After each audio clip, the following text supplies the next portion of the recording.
Hello hi welcome back to RS stories. അപ്പോൾ നമുക്കൊരു കുഞ്ഞു വ്ളോഗ് എടുത്ത് സ്റ്റാർട്ട് ചെയ്യാമെന്ന് വിചാരിച്ചു. ഞാനും ഉറക്കത്തിൽ നിന്ന് കണ്ണും ചെമ്മി തുറന്ന് എണീറ്റതേ ഉള്ളൂ. ഇന്നങ്ങനെ വലിയ പരിപാടികളുണ്ടോ എന്ന് ചോദിച്ചാൽ വലിയ പരിപാടികളൊന്നുമില്ല കേട്ടോ. ഇന്ന് ജസ്റ്റ്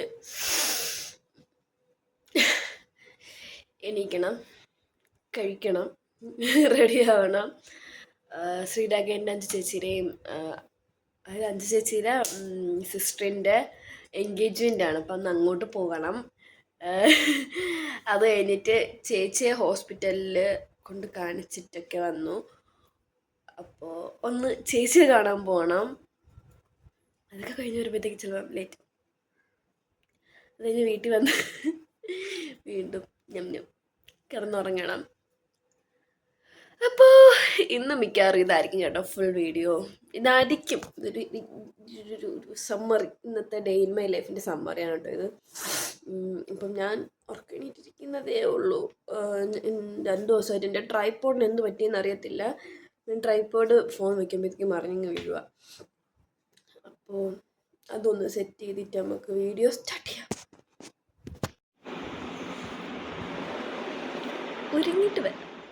അപ്പോൾ രാവിലെ ഒന്നിനും സമയം കിട്ടിയിട്ടില്ലായിരുന്നു. നമ്മൾ എണീറ്റപ്പോൾ തന്നെ ലേറ്റായി. വേറെ ഒന്നുമല്ല, വീട്ടിൽ ചെന്നിട്ട് നമ്മൾ കാര്യമൊക്കെ പറഞ്ഞിരുന്നിട്ട് ലേറ്റ് ആവുമല്ലോ കിടന്നുറങ്ങാനായിട്ട്. അപ്പോൾ ആ ഉറക്കവും കാര്യങ്ങളൊക്കെ ഉണ്ടായിരുന്നു. അത് കഴിഞ്ഞിട്ട് പിറ്റേ ദിവസം രാത്രിയാണ് വന്നത്. രാത്രി വന്നിട്ട് നമ്മളിവിടെ കഥയും പറഞ്ഞിരുന്നിരുന്നിരുന്ന് ലേറ്റായി. അത് കണക്ക് തന്നെ കുറച്ച് നാളായല്ലോ കുഞ്ഞുങ്ങൾ പട്ടിക്കുട്ടികളോട് കളിച്ചിട്ട് അങ്ങനെ അവരുടെയൊക്കെ കളിച്ച് ഒക്കെ വന്നപ്പോഴത്തേക്ക് ഒരുപാട് സമയം പോയായിരുന്നു. അങ്ങനെ നമ്മൾ ഇത്തിരി ലേറ്റായി എണീറ്റപ്പോഴത്തേക്ക്. അത് കഴിഞ്ഞിട്ട് തലേ ദിവസം നമ്മൾ വന്നപ്പോഴത്തേക്ക് പാൽ മേടിച്ചിട്ട് വന്നിട്ടുണ്ടായിരുന്നു. അപ്പോൾ അത് ഫ്രീസ് ചെയ്തു. അത് രാവിലെ മാംഗോ ഷേക്ക് അടിച്ച് കുടിച്ചു. ഞാൻ റെഡിയായി. അവനും ഷടപടേ റെഡിയായി. നേരെ എൻഗേജ്മെൻറ്റിന് പോയി. ഇതവൻ്റെ ഫ്രണ്ട്സാണ്, അറിയാമല്ലോ, ചേട്ടൻ, അമ്പു ചേട്ടൻ, ശ്രീരാഗേട്ടൻ, അവരൊക്കെയാണ്. ഓക്കെ. നാനും ഇപ്പം രാഹുവിനെ കണ്ടാൽ പിന്നെ മിണ്ടത്തില്ല കേട്ടോ, അനങ്ങാതിരിക്കും. രാഹുവിന് ഭയങ്കര പേടിയാണ്. അതാണ് കേട്ടോ ചേട്ടൻ്റെ തോളിൽ കിടന്നത്. രാഹുവിനെ കണ്ടപ്പോഴേ കിടന്നതാണ്. അത് കഴിഞ്ഞിട്ട് ഞാൻ എടുത്തുകൊണ്ട് കളിപ്പിച്ചൊക്കെ വന്നപ്പോഴത്തേക്ക് അവൾ ഓക്കെ ആയി. പിന്നെ അതിന് അമ്മ ചേച്ചിയും പാറുവും പിന്നെ ശ്രീരാഗേനും അഞ്ചു ചേച്ചിയും പെണ്ണെന്തിയ അല്ല എൻഗേജ്മെൻറ്റിൻ്റെ പെണ്ണെന്തിയെന്ന് ചോദിച്ചാൽ ഏറ്റവും ലാസ്റ്റ് ആയിരിക്കും കേട്ടോ വീഡിയോയിൽ വരുന്നത്. കാരണം അവൾ എൻഗേജ്മെൻറ്റിനാണ് പോയതെന്ന് പറയുന്ന കാര്യമേ മറന്നുപോയി. അതാണ് അവളുടെ വീഡിയോ വരാത്തത്. അത് കഴിഞ്ഞിട്ട് നമ്മൾ കുറച്ച് കഴിഞ്ഞപ്പോഴത്തേക്ക് കഴിക്കാനൊക്കെ ഇരുന്നു. നല്ല ഫുഡായിരുന്നു കേട്ടോ, നല്ല സദ്യയൊക്കെ ആയിരുന്നു. നമ്മൾ എല്ലാ കറിയൊക്കെ ആയിട്ട് നമ്മൾ ട്രിവാൻഡ്രം സ്റ്റൈൽ സദ്യയായിരുന്നു. ഓക്കെ. എന്നാൽ ഞാൻ ആദ്യം വരുന്ന ചോറ് തന്നെ മുന്നേ ഇങ്ങനെ തന്നെയാണ്. ആദ്യം വരുന്ന ചോറ് തന്നെ രണ്ടായിട്ട് ഡിവൈഡ് ചെയ്യും. എന്നിട്ട് എനിക്ക് പരിപ്പ് ഇഷ്ടമില്ല, അതുകൊണ്ടാണ് കേട്ടോ ഞാൻ ആദ്യത്തെ ഒരു പോർഷൻ ചോറ് എല്ലാ കറികളും കൂട്ടി കഴിച്ചതിന് ശേഷം രണ്ടാമത്തെ സെറ്റ് ചോറ് സാമ്പാർ ഒഴിച്ച് കഴിക്കും. അങ്ങനെയാണ് ഞാൻ കഴിക്കാറ്. പിന്നെ ഇവർ ഫ്രണ്ട്സ് എല്ലാവരും കൂടിയാണ് വിളമ്പിയത്. അപ്പോഴത്തേക്ക് ഏറ്റവും ലാസ്റ്റ് അവർ 3 പേരെ ഉള്ളായിരുന്നു കഴിക്കാനായിട്ട്. അങ്ങനെ അവർ 3 പേരും കൂടി ഇരുന്ന് കഴിക്കാനാണ് കേട്ടോ. അത് കഴിഞ്ഞിട്ട് ഇതാണ് പെണ്ണ്. ഞാൻ അപ്പോൾ അവളുടെ അടുത്ത് പറയുകയും ചെയ്തായിരുന്നു, നിൻ്റെ എൻഗേജ്മെൻറ്റിനാണ് വന്നതെന്ന് കാര്യമേ മറന്നുപോയെന്ന്. ഓക്കെ. അത് കഴിഞ്ഞതിന് ശേഷം നമ്മൾ പിറ്റേ ദിവസം, അതായത് 2-ാം തീയതി, ഓക്കെ, 3-ാം തീയതി എൻ്റെ വീട്ടിൽ അവിടുത്തെ അമ്പലത്തിൽ ലാസ്റ്റ് ഉത്സവമാണ്. അപ്പോൾ 2-ാം തീയതി നമ്മൾ തിരിച്ച് എൻ്റെ വീട്ടിലോട്ട് പോവുകയാണ്. അപ്പോഴത്തേക്ക് എൻ്റെ പപ്പയ്ക്കൊരു പ്രിൻ്റർ മേടിക്കണമായിരുന്നു. അപ്പോഴത്തേക്ക് നമ്മൾ ലുലുവിലോട്ട് പോയി പ്രിൻ്റർ മേടിക്കാനായിട്ട്. നമ്മൾ മൈജിയിലും നോക്കി, ലുലുവിലും നോക്കി. മൈജിയിലാണെങ്കിൽ അന്ന് വൈകിട്ടേ വരത്തുള്ളൂ സാധനം, വേറെ ഷോറൂമിന് കൊണ്ടുവരണമെന്ന് പറഞ്ഞു. അപ്പോൾ ഇതിക്ക് നമ്മൾ ലുലുന്ന് മേടിക്കാൻ പറഞ്ഞു. അപ്പോൾ അങ്ങനെ ലുലുന്ന് നമ്മൾ പപ്പയ്ക്ക് പ്രിൻ്റർ മേടിച്ചുകൊണ്ട് വരുവാണ്. അപ്പോഴത്തേക്ക് പോകുന്ന വഴിക്ക് എനിക്ക് നല്ല വിഷമം, കാരണം ഉച്ചയ്ക്ക് വീട്ടിൽ ലഞ്ച് കഴിക്കുന്ന ടൈമിൽ ചെല്ലാമെന്നാണ് പറഞ്ഞത്. പക്ഷേ നമ്മൾ ലേറ്റായി, 3:30-4 മണിയായി. അപ്പോഴത്തേക്കും ഞങ്ങൾ പോകുന്ന വഴിക്ക് രാമചന്ദ്രനിൽ നിന്ന് കയറി ഒരു പപ്സൊക്കെ കഴിച്ചു, ആറ്റിങ്ങൽ രാമചന്ദ്രനിൽ നിന്ന്. അത് കഴിഞ്ഞിട്ട് പിന്നെ ഞാൻ വീഡിയോ ഒന്നും എടുത്തില്ല, കാരണം എനിക്കൊരു വയ്യായ്ക ഉണ്ടായിരുന്നു.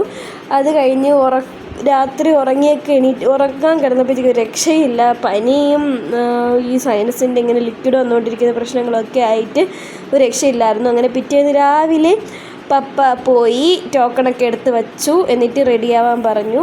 പപ്പ ടോക്കൺ എടുത്ത് വീട്ടിൽ കൊണ്ടുവന്ന് തന്നതിന് ശേഷം ഞാനും അമ്മയും ചേട്ടനും കൂടി, ഞാനും അമ്മയും അവനും കൂടി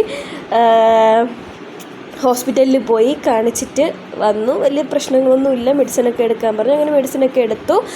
അത് കഴിഞ്ഞിട്ട് സന്ധ്യ ആയപ്പോഴത്തേക്ക്, ഇന്ന് ലാസ്റ്റ് ഡേ ആണ് കേട്ടോ ഉത്സവത്തിൻ്റെ. രാത്രി ആയപ്പോഴത്തേക്ക് പപ്പയും അമ്മയും നേരത്തെ പോയി. കാരണം നമ്മൾ റെഡിയായി വരുമ്പോഴത്തേക്ക് ഒരു സമയമാവുമെന്ന് അവർക്ക് മനസ്സിലായപ്പോഴത്തേക്ക് അവർ ആദ്യമേ പോയി. അത് കഴിഞ്ഞിട്ട് നമ്മൾ രണ്ടാമത് റെഡിയായി പോവുക കേട്ടോ ചെയ്തത്. അപ്പോൾ നമ്മൾ അമ്പലത്തിലെത്തിയപ്പോഴത്തേക്ക് പപ്പ പിന്നെ വീട്ടിലോട്ട് വന്നു. കാരണം പിന്നെ അമ്മയെ നമ്മൾ കൊണ്ടുവരുമല്ലോ. അപ്പം പപ്പ നേരെ വീട്ടിലോട്ട് വന്നു. അത് കഴിഞ്ഞിട്ട് ഞാനും അമ്മയും എൻ്റെ അമ്മുമ്മയും പിന്നെ ഞാനും അമ്മയും അവനും കൂടി ലൈറ്റൊക്കെ കാണാൻ നടന്നു. ഒരു രക്ഷയും ഇല്ലായിരുന്നു. കാരണം അമ്പലത്തിൻ്റെ ബാക്ക് വശത്തോട്ടൊക്കെ പോയപ്പോഴത്തേക്ക് പിന്നെ തള്ളലാണോ ഉന്തലാണോ എന്നൊന്നും അറിയാൻ വയ്യ. ഞാനൊരു പ്ലസ് ടൂവിൽ ഒന്നിച്ച് പഠിച്ച എൻ്റെ ഫ്രണ്ടിനെ കണ്ടിട്ട് എനിക്കൊരു ഹായ് ബായ് പറയാനേ പറ്റുള്ളൂ. അല്ല ഒരു കാര്യം എനിക്ക് സംസാരിക്കാൻ പറ്റിയില്ല. കാരണം എന്ന് വെച്ചാൽ അമ്മ ഇത് തള്ളലായിരുന്നു. നമ്മൾ നടക്കേണ്ട ആവശ്യമൊന്നുമില്ല. ബാക്കി ആൾക്കാർ നമ്മളെ ഉന്തി തള്ളി കൊണ്ടുപോയിക്കോളും. അങ്ങനത്തെ അവസ്ഥയായിരുന്നു. ഭയങ്കര ഓടാന്ന്, ഭയങ്കര ഉന്തും തള്ളും ഒക്കെ ആയിരുന്നു. എന്നിട്ട് ആൾക്കാർ പറയുന്നതെന്ന് വെച്ചാൽ കഴിഞ്ഞ വർഷത്തിൻ്റെ അത്ര തിരക്കില്ലായിരുന്നു എന്ന്. അപ്പോൾ അത്രയേ ഉള്ളൂ വീഡിയോ. Bye bye.